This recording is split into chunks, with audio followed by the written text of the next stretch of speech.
we get that life throws crazy things at us. And I feel like one of the biggest things Sammy and I've had to learn to navigate over the last, 5 to 10 years has been how to pivot.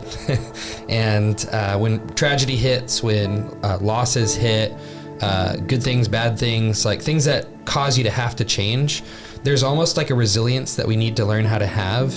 Also a way to be able to work through grief and pain and loss, and also how to move forward and how to maintain your character, your capabilities, and keep moving things forward. And so it's like, how do you do those things? So we want to have just a conversation about some of the ways that we've navigated those things, what we've learned in the hundreds and hundreds of hours of counseling we've received, the coaching we received from business coaches, mindset coaches, and honestly, just through leading a lot of people in our business too at Alive and Free. I think there's a lot of takeaways that we have. And so by no means are we like the experts on the subject, but we have had to pivot a lot in a lot of different areas. So we want to have just a discussion that hopefully was something that could help you learn how to navigate pivots in your life more effectively. So I hope you enjoy the episode, and yeah.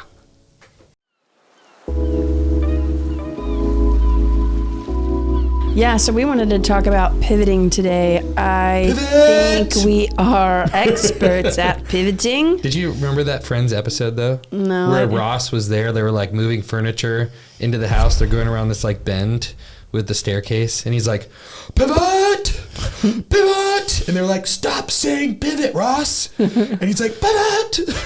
No, I didn't miss that one. It's like this whole iconic Friends episode. I've actually only seen maybe 4 episodes of Friends ever. You know, it's like playing on in the background at someone's house or in a so shop. Sad all the time. It's probably true. Anyways, I'm glad we had a rabbit trail in the first 10 seconds. We know it's a good sign for the rest of the episode. It's going to be a great sign. You could just learn how to pivot. I could. Then conversation and go then well. we would be into a flow. Yeah. We're thinking about all of the trials we've had over the last, really lifetime we've lived, and how learning how to pivot well has been the thing that's catapulted us into so much what feels like blessing and favor on our lives. You know, I can look back at all of these moments where we experienced our lowest lows, and all of the things that I got to learn in that season, you know, all of the valuable lessons that I would have missed out on, all of the things that were triggered in me that needed to be healed and purged and worked through and felt so that I could learn and glean as much as I could from that season. And that ended up becoming the foundation that allowed me to be able to carry and steward the blessing that came in well, you know, in the next season. Yeah.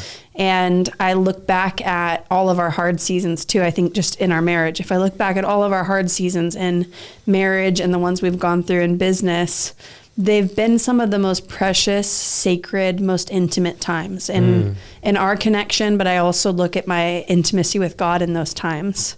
You know, I'm someone who can find God in the rain whenever I'm like feeling sad and needing comfort, but also in the shine when I'm like, this is beautiful. Yeah. I feel so thankful. I feel so blessed. And some sometimes people only find God in the shine. Yeah. And people can hear this and be like, well, you only went to God in the hard times. Or like, well, now you're setting yourself up to need hard things to happen for you to grow, or for you to grow in your intimacy with God. It's like, no, but would I want to miss out on the intimacy that I could experience when inevitably it rains on the just and the unjust? Like, it is going to happen. We are going to go through hard things. Like, Jesus never promised a life without pain. He just said, I will be with you. I'll never leave you. I'll never forsake you. And so what does it look like to find him and grow in the midst of hardship in our life with him, and let it be the vehicle for all of the beautiful things that God wants to give us? Yeah. I mean, just this morning, I obviously shared with you, but I met with my my business partners on one of my businesses. It's, you in 14 months time, 15 months time. I'm trying to remember how long it's been. We've maybe collected over $3 million in our first 15 months of business, and we're shutting the business down. But it's because we don't feel like this is the the thing that we all set out to do. This doesn't feel like it's in alignment with all of our purposes. And like we have that same wind in the sails we had when we had the idea of the business. And so we're shutting it down, and it's like, okay, we had that announcement this morning. I fired a marketing team. I fired but I was talking to my brother, I was talking to you, and I was like, yeah, I feel good. And I noticed like, man, if this had happened, 5 years ago, this would have triggered a lot more stuff in me. Yeah. And I think it's cool as a testament to go, is that a built up resilience that God's given me? Is that just a new thing that he's done in me to embrace the unknown, to embrace him? Is it my resilience from having survived past difficult moments or businesses transitioning? I think it's worth exploring, because I do talk to a lot of people that go into business for the first time, or they're in business and something small will happen and it's so high stakes. Yeah. And you're like, okay, let's take a breather real quick. And what's this doing in you? This moment that came up, what are you feeling about it? And helping people navigate through those things, you realize like people have different tolerances for different things in our lives. Yeah. And I've also talked to people where you're like, nothing phases you, and almost it should really phase you that this happened, Why are you so like two spectrums. Why are you so disconnected from feeling any of the hardship and pain that's going to be coming from this? And I think if there were any goal that I would have for somebody listening to this episode and this conversation, my goal for people would be that you can go through really, really, really hard things and maintain a connection to God and yourself through it. And I'm not saying this has to be like every time. I'm saying that my hopeful result for people is that they could end up in a place where they can stay connected to themselves, stay connected to God in the midst of really hard things, feel all the feelings, and also come out stronger. Yeah. And not be disconnected or jaded from the event. Yeah, I mean, I saw this post from Layla Hormozi, which if you're in the business world, you probably know of Alex and Layla. Spencer actually used to work for them, and they are hustlers. I mean, mad respect for how extreme they are in building and grinding. Yeah. It's not in alignment with how I want to live my life, but I cannot miss the opportunity to respect the way that they have been grinding for years and built an empire. But she posted something the other day, and it basically said, F your feelings. It said, F your mood, stick to the plan. And it just kind of made me chuckle. I felt slightly inspired. And then... Because it's kind of cool. Like, yeah, F your mood. Keep going. It feels good in the moment, especially because I was really tired that day and I just felt a little bit moody and out of it. And sometimes like those motivational things can put some wind in your sails where you're like, oh yeah, I can live above my feelings. I can live above my mood, and I can just keep like being resilient and triumphant and like keep working and keep pushing through. Even if that means like, I feel irritated at my toddler, but I'm going to make a powerful decision in this moment to work through my feelings and be a present, connected, loving mother the rest of the day. I honestly love being around people like that too. Yeah. They're like, F your feelings, just keep moving forward. I'm like, ooh, that's cool. So there's power in it, and I was thinking about the people who take that to the extreme, where it literally means shove all of your pain, shove your mood, don't look at or address any of it, abandon your heart for the sake of your mission. Yes. And it's kind of the love is a choice crowd too. It's not like the people that just choose love. If love is a verb. Right. But I look at so many of those people, and I'm sure you guys listening to this have your fair share of people you've experienced where it can look and seem and feel really powerful. And I would choose that, like being powerful, over being a victim any day of the week. Like if I had to pick an extreme. Sure. But you look at those people, and a lot of the time they end up having a big blow up in their life or in their marriage, or getting super burnt out, or having a midlife crisis, or having an affair, and they're the leader of a church, and now all of a sudden the whole church is collapsing because you have a leader who neglected his heart and his family, and it put him in a really bad situation. There's always an expiration date on it, and it's never with eternity in mind. It's always with usually a shorter time horizon. Even if it's up to like 30 or 40 years, you're like, man, that went a long time. but it still had an expiration date, and there were very severe consequences still. Yeah. But we hear things like these motivational things, and we're like, yeah, bulldoze my heart and like keep grinding. And we could have chosen to live like that in the last, we just celebrated. I have been like a celibate for... It's a mixture of words. We don't know what they mean. We ain't celibate. That's for sure. We feel curious. What is celibate? Celibate. We celebrated. Thank you, brain, for the next additional letters that you gave me in that very moment, right when I needed it. Yeah. Our 7-year anniversary a couple of weeks ago. And it's been 7 years of doing business together as well. And we could have bulldozed our hearts and kept going. And instead of the, F your mood, stick to the plan, it's like, what if it's feel your feelings, stick to the plan?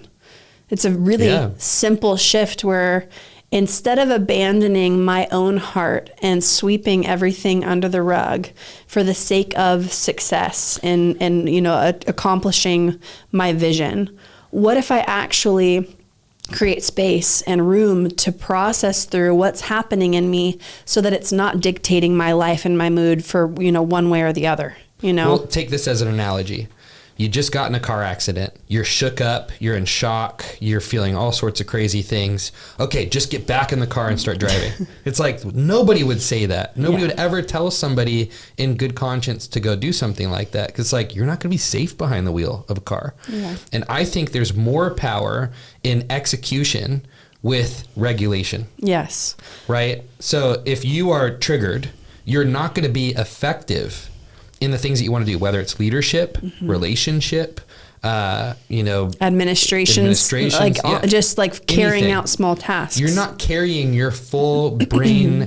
You're not carrying integration in your brain. You're not carrying frontal lobe engagement. You're carrying, help me, the part of the brain, amygdala. You're carrying amygdala-driven action. So essentially, whenever we are triggered, meaning you're in a situation where something in the present moment is reminding you of something that happened in the past, whether it's a memory that pops into your mind or you see a vision and have a flashback, or you're experiencing an emotional flashback, which means the emotions that you felt in a previous time are coming up in the present moment.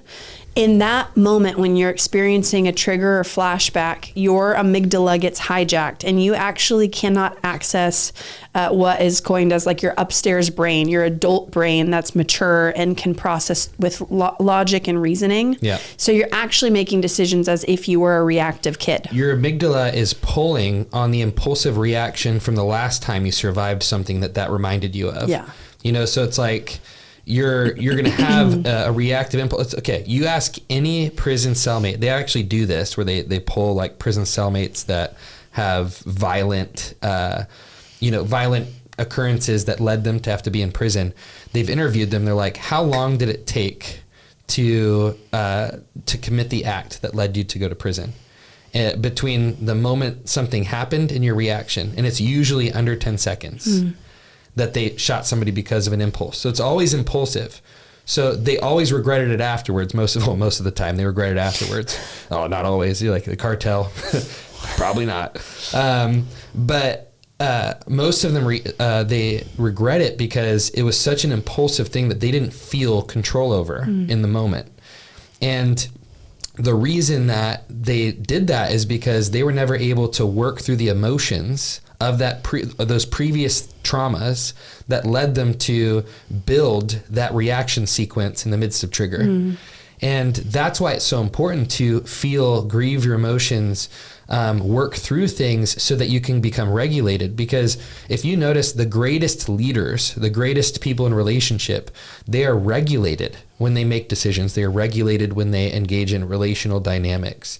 They are regulated when they do anything, which means that they're able to think and feel and make a decision. Yeah. And all of those pieces are moving together in a normal fashion. Yeah.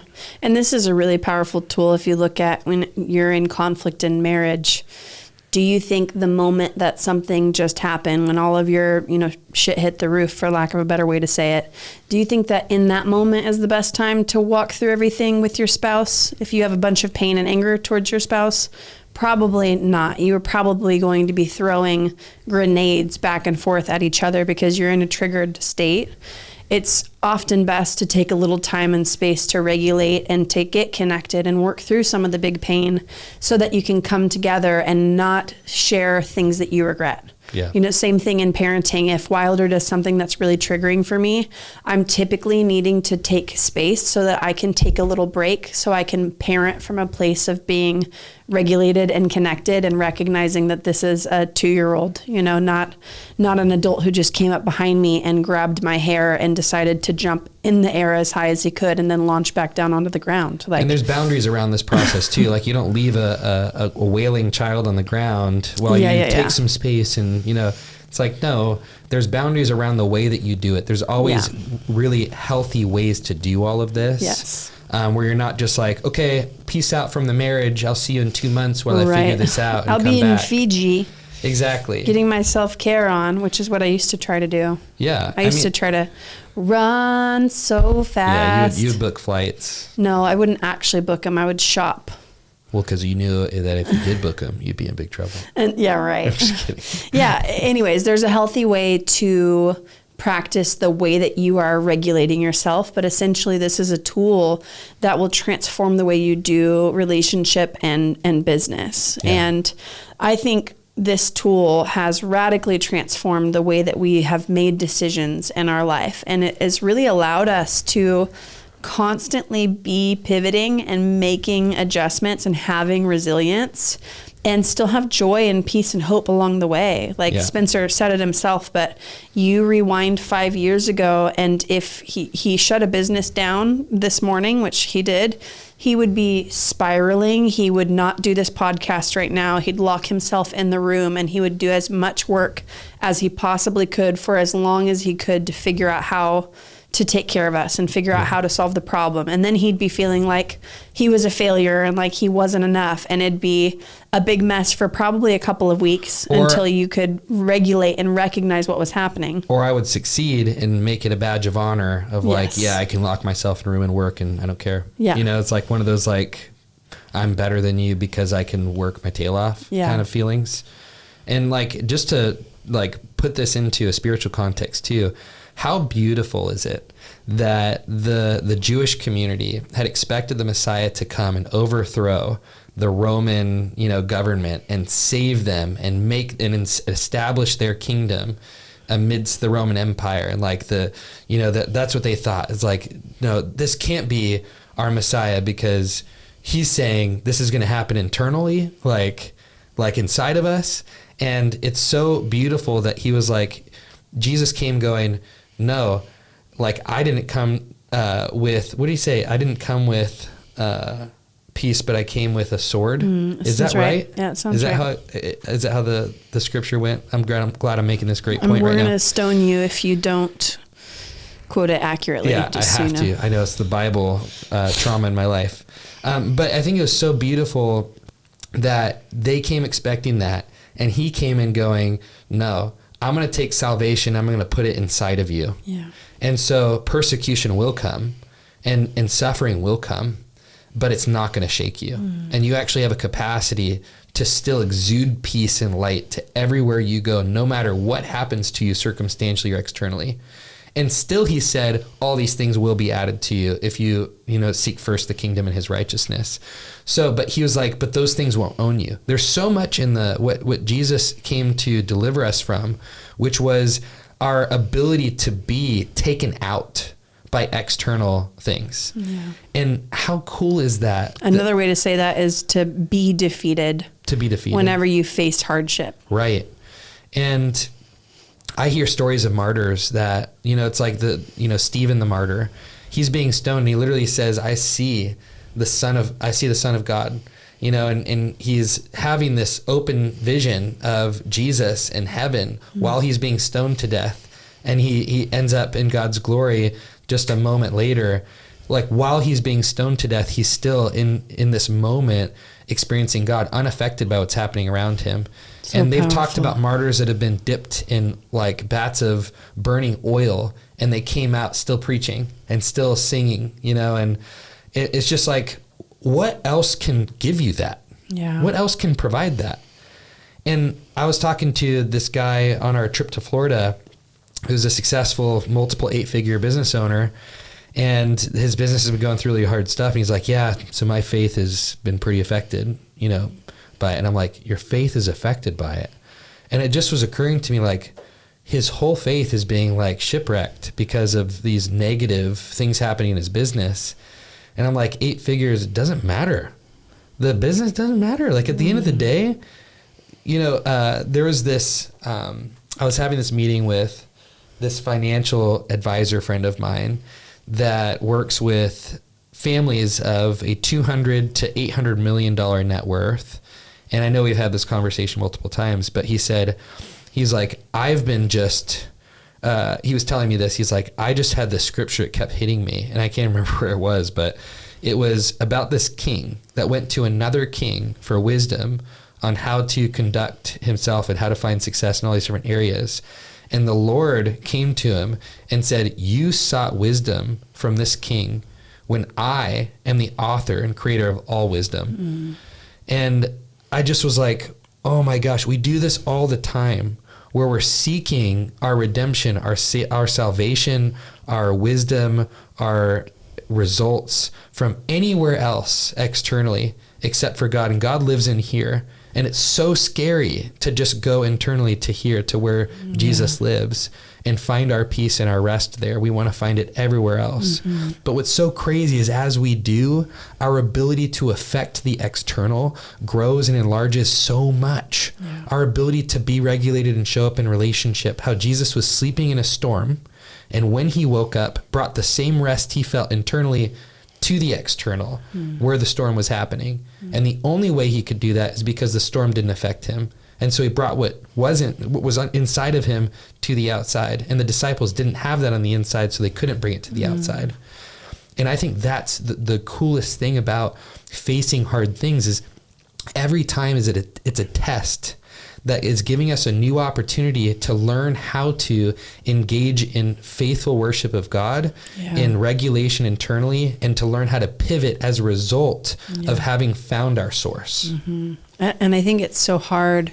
We might hear that story, about the kings, and be like, okay, well, now I'm not gonna, seek out anybody else. I'm not gonna seek out wisdom, and we hear the story about Jesus not being fazed by the storm, and we're like, okay, I'm not gonna have fear.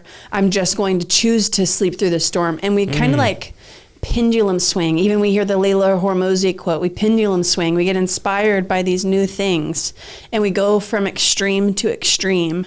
And actually, there's wisdom in pulling from each one. There's this integration is being fully being able to connect in with both sides, with both truths, with both realities at the same time.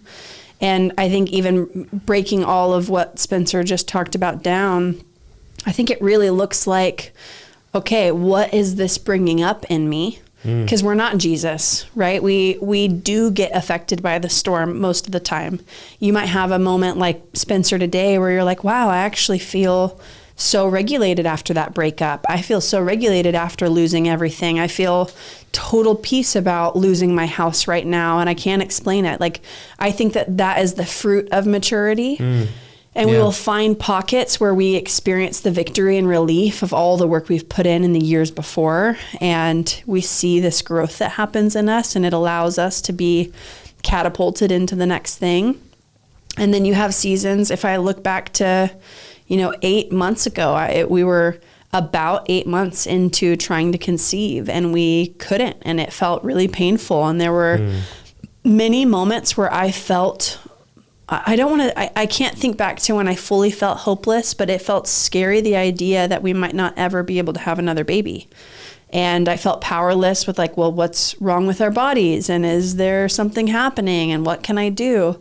And it was really painful waiting for so long. And a couple months later, I was able to work through a lot of those pains that were coming up. And I finally got to this place of surrender and feeling totally at peace with where I was at. And of course, I was pregnant the next month. It's we hear these stories, and I remember thinking early on and trying to conceive, if I can work through this, then it's something will release and I'll probably just get pregnant. And the longer the disappointment happened, the more it wore on me and the more triggered I got, you know, more tied to the outcome too. Yes. But these moments are gifts. So if you are in a situation where you have triggers coming up, you don't want to just bypass it and go to, no, it's just because I'm not trusting Jesus. I'm going to shame this and just read the Bible and get, you know, convinced of the truth. We don't want to bypass our heart and our emotion. Instead, we want to actually look at what is coming up in me. And how can I create space for me to feel and move through this and bring these things to God so that he can comfort me?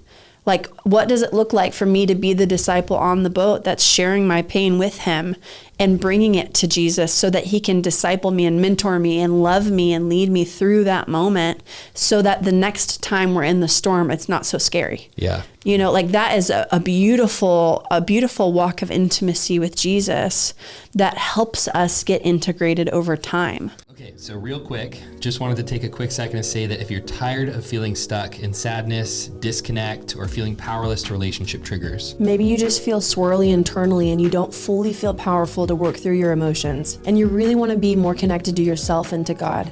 We really encourage you to click the link below the description. Yeah, so we have like a full hub of all the courses we've ever created for emotional health, spiritual health. The best thing you could ever do if you have a vision for your life of who you want to be is to get help or mentorship from people that are ahead of you in some specific area. And that's in order to become the person that the loved ones in your life deserve. In this hub called the Alive and Free Collective, we have a monthly coaching call with us, a monthly teaching and Q&A with trusted experts we love, and we have a community of believers on an emotional health journey. And like we said, all the emotional health courses we've offered and a vault of over 50 trainings from the top emotional health leaders giving their best guidance. It's only $47 a month, and you can learn all about that if you click the link below. And if you want to learn how to be a safe leader and coach others and start a life coaching business, you can click the link below as well in the description to learn about our program, Coach Launch. Okay, back to everything that's important. I think it's so interesting having a child that's 2.5. If you just try and make them do something, you will fail every time.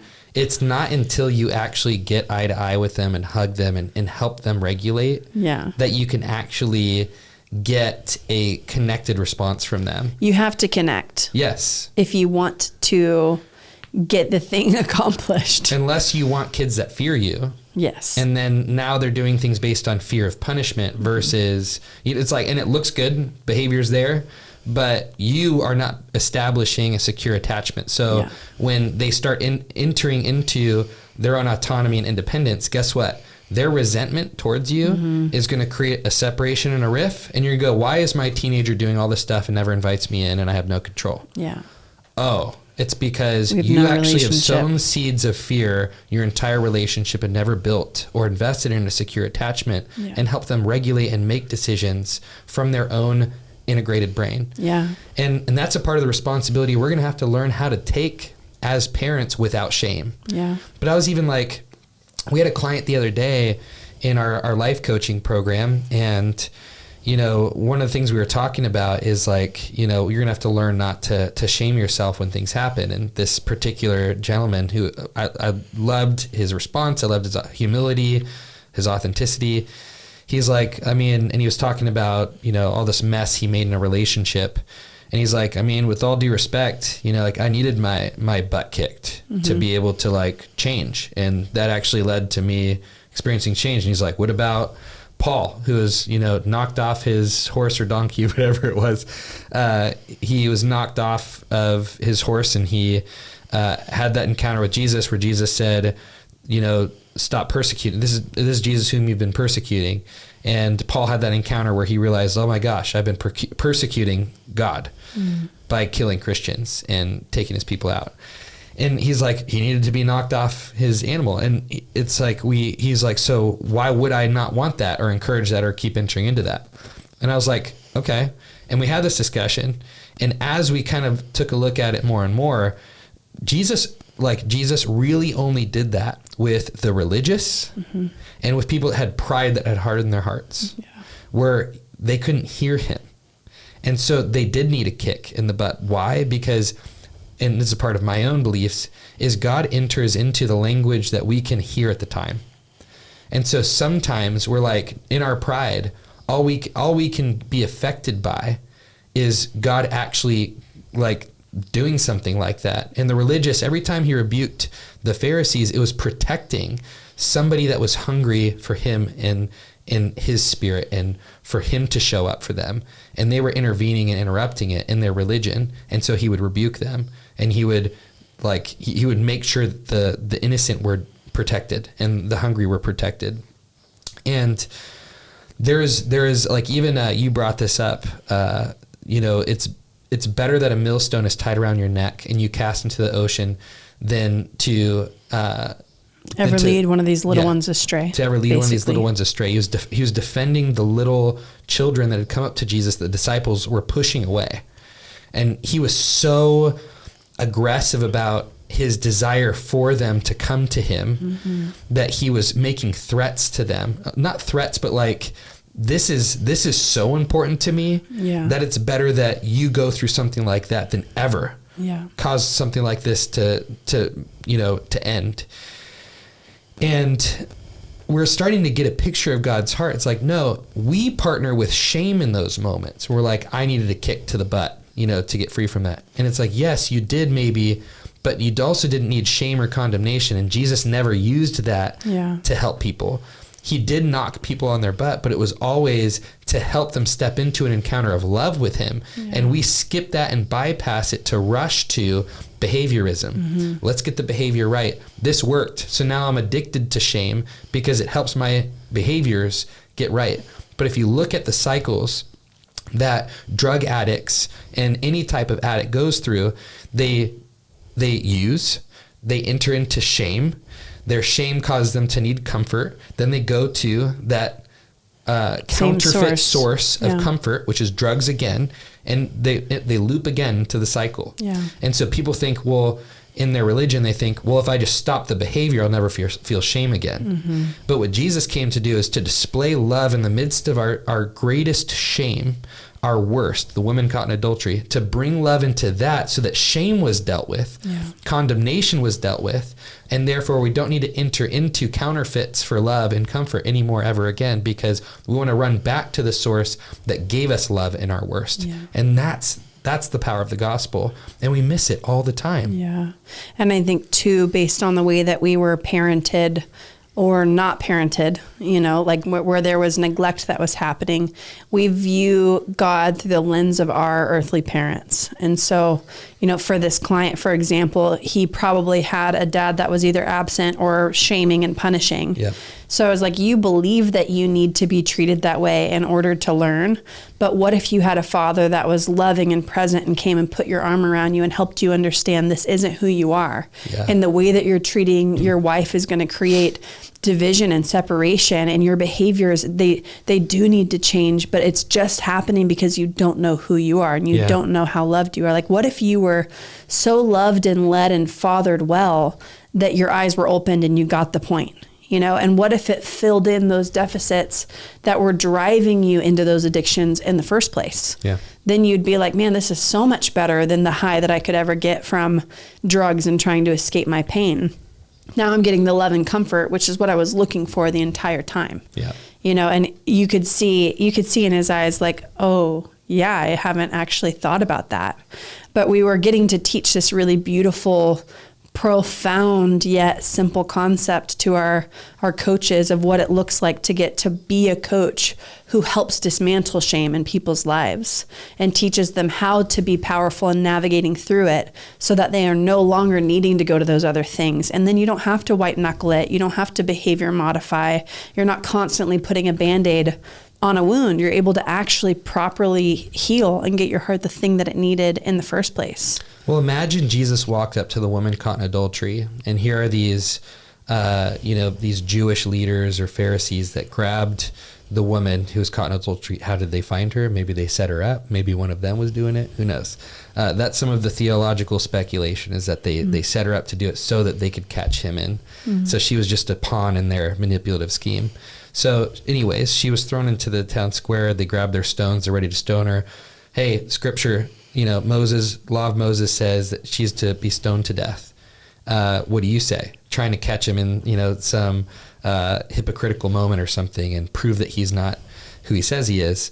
He starts drawing in the sand, and then he locks eyes with her. We all know the story, right? But I think what's so powerful is that there are so many religious people nowadays that their interpretation of that story is that, yes, he defends her, and that's cool. But his whole point of the story was to tell her to sin no more. Mm-hmm. And so what they come preaching is we need to tell the women, all the women that are sinning, you got to stop. We want to tell the world to sin no more. That's our message. And it's because they feel incapable of bringing the message of love to people in their greatest shame and condemnation. And why? Because they haven't received it themselves. Mm-hmm. And what we do is we bypass the most important part of the entire story, which is that Jesus dismantled the judgment and condemnation of humanity against this woman, of the religious, of those that represented the church. He dismantled all their judgment. In one moment, said, "He who has no sin cast the first stone." Probably because they were the ones that set up the situation, or one of them, did something to the girl. Who knows? But he dismantles it in a moment. Then he locks eyes with her and he says, "Where are your accusers?" She says, "There are none." He says, "Neither do I accuse you. Go and sin no more." We are trying to implement a manipulated version of that story in our own lives, where we rush to go and sin no more, and then I will break accusation. Yeah. And we switch the events in the improper order. We're trying to modify our behavior. Yes. So that we can get the need of being loved met, essentially. Yes. And it's almost like we learned growing up in our households, like you are loved, but as long as you keep the kitchen clean. Yes, you are loved, but as long as your grades are good. Mm-hmm. Yes, you're loved, but as long as you're obedient to everything I tell you. Yes, you're loved, and it's like there's always conditions placed in it, and whether our parents say it or not, there's ways that we see them in their own humanity, their own powerlessness, that they're communicating. Yes, it's through their body language, it's through the way they withdraw in a moment, the way they're disappointed, their own, whatever emotions they may feel, like we feel it as little children. And that sends us a message. And then we're going in order to get the love that we want, we have to make sure this has to happen, all these conditions. And then we end up enforcing that on ourselves the rest of our lives until we learn a new paradigm. Yeah. And it's so important. I think learning that has honestly allowed for me to go through these different things in our lives now and go, I'm okay. Love is still actually present. It is such a beautiful thing to go through terrible things and even messes you've made, and then feel like God's love is there for you. And I know so many people that don't. And I've felt it many, many times in my life that doesn't feel like God's love is available. Yeah. And that doesn't help. It doesn't help you to feel that way. And a lot of people still do, I think. Yeah. Yeah. I think it's been really, really cool. I know we've both been on this journey in different ways, but when I think about all of the pivots we've had to make in business to keep going, I think about how much you've grown and how much you used to be affected by things and how much more connected to yourself and powerful you are now, and how much more capable you feel of getting connected to Jesus in the midst of some of the things that trigger you the most, which is business, and it's been really powerful and beautiful to get to watch and be a part of. And I, even today, I don't know if I ever announced on here because it's been a while since we podcasted, but I started a new business called Goldie Kai, and it's a handmade jewelry with shells that I dive for in Hawaii. And it's just been a fun little passion project. I've loved jewelry since I was a little girl. I mostly have loved making things. And even throughout ministry school, I would find and buy these really unique gemstones and turn them into necklaces. And I would sell those to fundraise to pay for ministry school. And it was just a fun little hobby. It was called He Is My Rock. Yeah, catchy, huh? Wow. But I've had just this like entrepreneur like thing in me my whole life. And I've always loved the idea of like making my own jewelry. And I just haven't really done anything about it until maybe 6 months ago. I finally was like, I want to do this. This just feels like fun. And so I launched that about a month ago. You can find my Instagram if you want to check any of it out. It's GoldieKai with an underscore. So Goldie Kai underscore. And it's just, I'm having fun, and I feel excited about sourcing like nice pieces that I would want to wear, because I have a hard time finding jewelry I actually like, because I'm simple and I want stuff that lasts a long time and that I could wear working out or swimming in the ocean. And anyways, that has been a really fun thing, and it's been a pivot for me, because I finally got like the wind back in my sails to want to start something again. And I look back at starting Alive and Free and how much that took over so much of our lives and what a gift it's been. But also I just was like, I want to do something that I just like, that has nothing to do with emotional health. Yeah. And so I did that, and that was a big fun pivot for me. And now that Spencer's stepping out of his other business, he's like, I actually want to like get my hands in this, and I'd love to learn how to do, what's it called? E-commerce. I'd love to learn how to do an e-com business. And we were meeting with someone today that's been in the jewelry business world for a really long time, and we're really excited to learn from her. And she's sitting just basically saying, I really don't know how much I have to teach you. Like everything that's in my course, I think will feel very elementary to you guys, because you have done so much business. And though that felt honoring, we're both just like, we could do this ourselves and figure it all out as we go, yep. But we know how valuable time is. Yep. And Spencer's been great at leading this in our marriage of just like, why would I spend the time that it takes to learn all of that from scratch whenever you have already spent the blood, sweat, and tears over the last 5, 10, 15, 20, 50 years to learn those lessons, and I can learn and grow from your wisdom. Yeah. And so we're actually investing to get help so that we can do this really well. And it just feels fun. I think about the nuances, even to like the king going to the other king story that you were sharing, and how God essentially rebuked him for not coming to him, and how beautiful it is if we can like integrate both of those things. Like if we make God our ultimate source and go to him, and we're seeking his leadership, and we're inviting him in to comfort us in our pain and to be the meter of our needs and to fulfill these heart desires, then when we do get wisdom or leadership, or there are blessings added that are in our life, it feels like a gift. Yeah. Then we're not worshiping the leader who's pouring into us. We're not worshiping the check that came in the mail. We're not worshiping the business or the job opportunity that we got, because it's no longer our source, because that need is already met.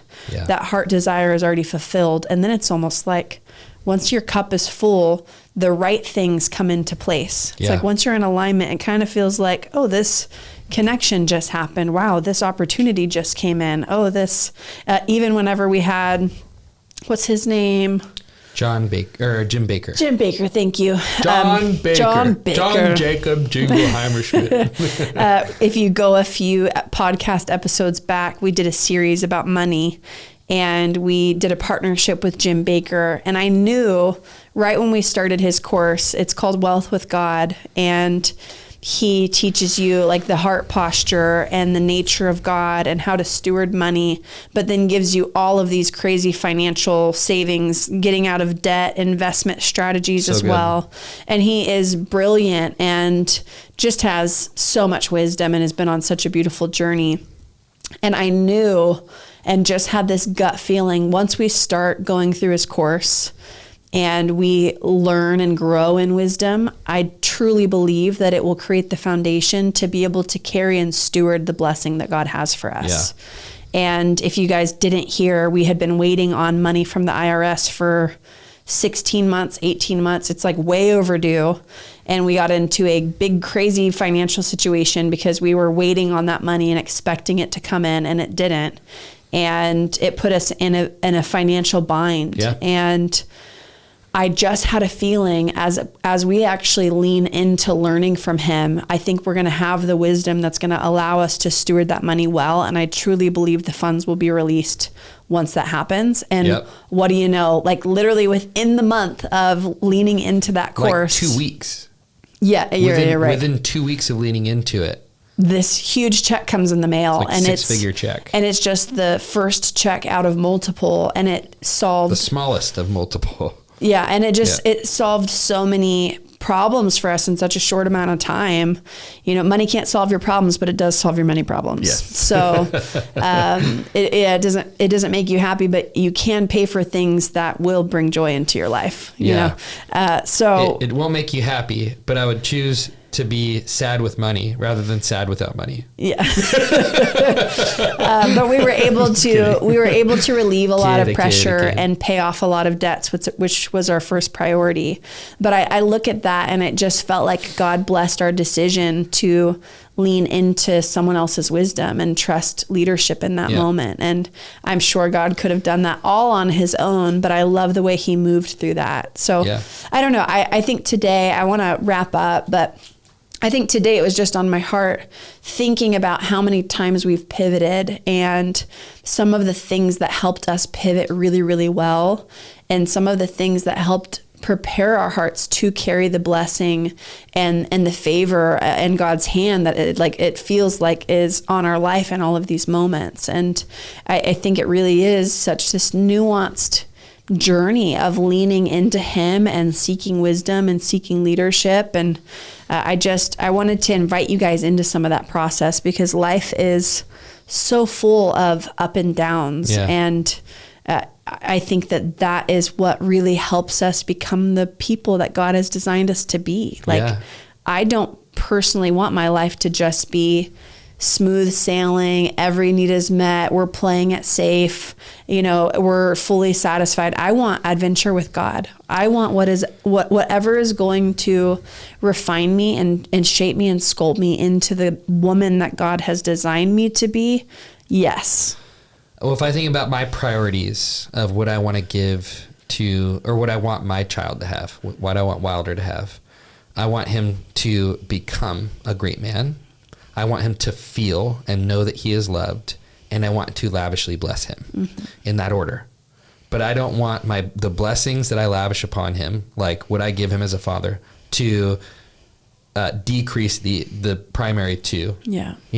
I want him to have those above anything else. Think about God's desire for us. Yes, he wants us to have amazing blessings in our lives, but not at the cost of our soul. Yeah. And he said, what benefit is it to gain the whole world and lose your soul?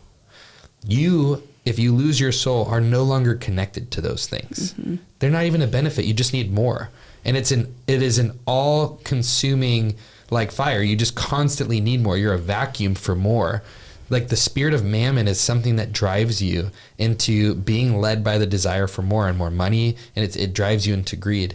I literally was having that conversation with my financial advisor friend, and he was like, dude, if you give me a man that knows who he is, loves God with his whole heart, and is not affected by the spirit of mammon whatsoever, he's like, put that man in the marketplace and see what he can do. He's like, he's not following any of the rules anybody else is following. He is not affected by what anybody else is affected by. He is purposeful. He is clear. And he's going to be successful. Mm-hmm. And I was just thinking about them, like, that is so true, versus everybody else that's like, what's going to make me more money? What's going to add to the bottom line? What's going to add to the top line? What's going to affect this? And they're playing with all these numbers, trying to it's like this anxiety, like just to make this here, just like increase this here. And so consumed with having and not being. And that is so stressful. And you do not wake up every day going to a job like that feeling fire in your gut. But you do when you are led by something internal. This is who I am. I am connected to God. God loves me no matter what. I can fail every day for the next 1,000 years, and God will still love me. Yeah. I am still chosen. I am still a son or a daughter. Those things inside of you at such a deep core can make you go through any crazy trial and still end up on top.